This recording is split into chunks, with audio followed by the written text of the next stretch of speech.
Hello, Lions fans. It's been a quiet few days, huh?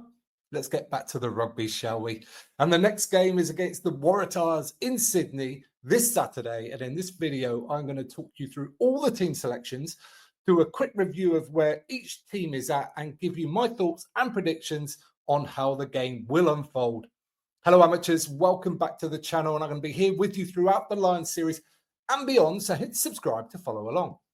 Okay, let's talk about these Waratahs. They were 8th in Super Rugby this year with 6 wins, just above the Western Force. So one of the weaker Australian franchises. In terms of Lions history, they've played actually a massive 21 fixtures against the Lions and New South Wales. And the Lions have won 16, but New South Wales have managed to win 4 with 1 draw as well. So this is, a very deep fixture here. The last fixture, last time out, was a 47-17 for the Lions back in 2013. Okay, none of that history really matters. Obviously, looking forward today, just a little bit of interest. Quick Lions update, which I'm pretty sure you might already know about, and that is that Elliot Daly ruled out of the tour, very sadly with injury, to be replaced by Owen Farrell. And if you've got some thoughts about that, all I'll ask you to do is educate yourself about the reasons why before you decide to comment. Okay, also for the Lions, in camp now are Blair Kinghorn and Ben White, and in line to make their debuts this coming Saturday. All right, let's get straight into it. Let's get into that team news. This is the Lions team selected for the game against the Waratahs. We'll start with the front row, and it seems like there's a little bit of rotation here, and I talked about it in one of the videos yesterday. I think Andy Farrell, is hardening the team. I think he's making them more resilient, so they've all got experience of playing with each other in certain scenarios. So if they get to the test series and the ideal first choice selection isn't available, then at least they've had some experience of playing together. I think that's what's happening here in the front row, because these guys I don't think have played together on this tour before. So these guys, I think, particularly Schumann and Cowan-Dickie, I think if they're going to push for test selection, I think they both need big games in this one. They haven't played badly. I just think they're just behind a little bit in the pecking order. In the second row, and there is a big vote of confidence there for Ty Byrne. I'm a huge fan of his, but I think it's most people's opinion that he hasn't quite been on it, certainly not consistently through this tour yet. I wonder if Andy Farrell is going, here's the captaincy, I trust you, go out and play the way you can, because I think he sees the value in Ty Byrne, obviously, as everybody does, and I think he wants him to get back up to that level, and I think maybe he believes the captaincy will help him do that. Let's see. Also, in the second row is James Ryan, and I think I missed a trick by talking about him last week, having not had a start yet. I missed the fact that he was actually coming back from injury.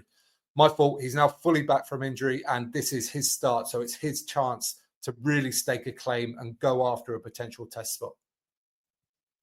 In the back row, and just the balance of the back five in general, still more questions. Still, we're not sure exactly what Andy Farrell is thinking, because he's gone back to having the 3 sevens, absolute 3 flyers there. Although Henry Pollock has played 7 and 8, I don't think I've ever seen him with the 6 on his back before. So that's a new one for him. But I think in this back row with those other players, it's the right choice for him to be in that 6 jersey.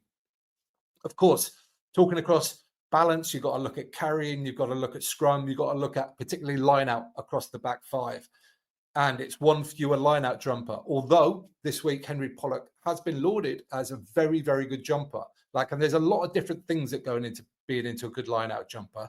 Height is only one factor. So if you can be quick across the ground, if you can be easy to lift, if you can be sharp, then those are really big factors as well. And it seems like Henry Pollock has got all of those. So look out for him to be a used line out option for the Lions this weekend.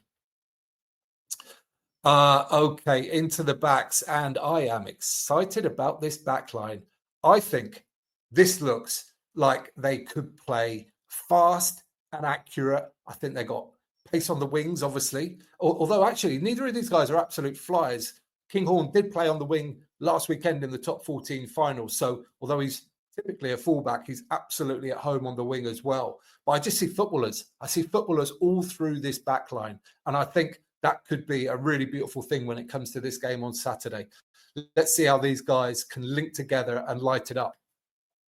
In the centres, the Scottish pairing of Tuipulotu and Jones. And again, similar to what I said about the front row, I think Farrell has been hardening the midfield. I think he's been giving them opportunities to build relationships with players that they haven't played with before we get to the Test series. Obviously, they've got a chance now to really go at it as a pair who know each other very, very well. And I suspect, and I've said this before, I think players find it easier to get their timing off of Finn Smith for some reason. Everything just seems to run just that little bit smoother when he's there. So I'm excited about this back line. Onto the bench, and there's a lot of beef in there, isn't it? It's a 6-2 bench, and it looks heavy. It looks mean. It looks nasty. So, like, it's going to be a real change of personnel in terms of weight, in terms of lots of things when it comes into the latter stages of this game. And, you know, wonder if the Lions might just change their tactics slightly. I wonder if they might try and bully the Waratahs in the last part of this game. It's certainly possible. But 6-2 bench, congratulations to Ben White there to make his debut. Of course, I should have mentioned Keenan and Kinghorn as well, also Lions debuts in this game. And Marcus Smith in the 23 jersey, which I think the evidence is there now that I strongly believe he's basically come on this tour to fill in the gaps. And I wonder if that conversation was had up front with him. I suspect with Andy Farrell, the way he is, that he likes to be open with his players and discuss things and all that kind of stuff. I wonder if that conversation happened, because it's a very interesting one, isn't it? Like, would you take that? If you're given a Lions tour and beforehand you said, look, this is the role that we see for you, it's obviously he wants to be starting. Everybody wants to be starting, but you would still take it, wouldn't you? You'd still take it. I know I certainly would. Okay, let's get on to the Waratahs. And what have we got here? The big news. Taniela Tupu, a massive name in Australian rugby and a massive human with the talent to go with it, who's been struggling all of this season, frankly, in lots of ways, form and fitness, and he just mentally he's not quite there. Like he's opened up about this and said, look, I just don't think I'm a very good player at the moment, and he's struggling, but he keeps putting himself out there, and he's been released back to the Waratahs to get more game time, to hopefully get him back to that place where he was, which was, you know, certainly in the loose, one of the very best tights in the world, and his scrummaging was improving year on year as well. Also, Andrew Callaway from the wider squad, a very experienced winger there for the Tars, amongst 7 Wallabies actually in this squad. So there's some quality in there, although some of the Wallabies are, I think, 1 or 2 caps. So there's some very inexperienced Wallabies, but there are 7. However, retained in back for the Test series are 6 of the Waratahs Wallabies, including Lucas Prop, Angus Bell, including the biggest name at the moment, Joseph Akusu Suali'i. So this is far from the strongest team that the Waratahs could put out. And again, I'm going to make the point, I made it in all the previous games. I want integrity of competition.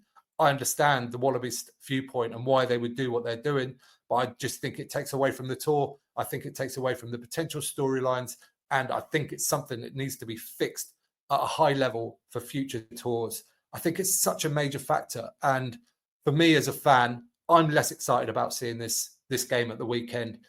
If Suali'i was playing, if Bell was playing, if all those other Waratah Wallabies were playing, this would feel like a potential, not a full test, but like a lot closer to that than this game will be at the weekend.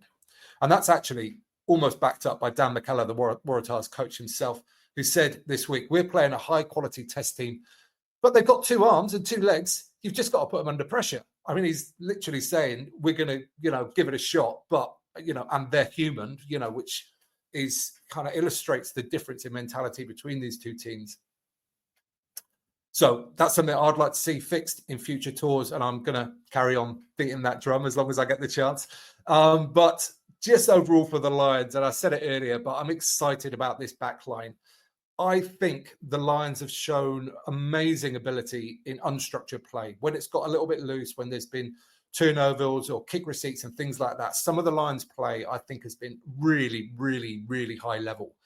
And at times, the structured play has too, but that's been much less consistent. I would like to see the structured Lions play step up a notch this week. I'd like to see all these players look like they're working in tandem together and just look greased and oiled and really going for it as a great unit.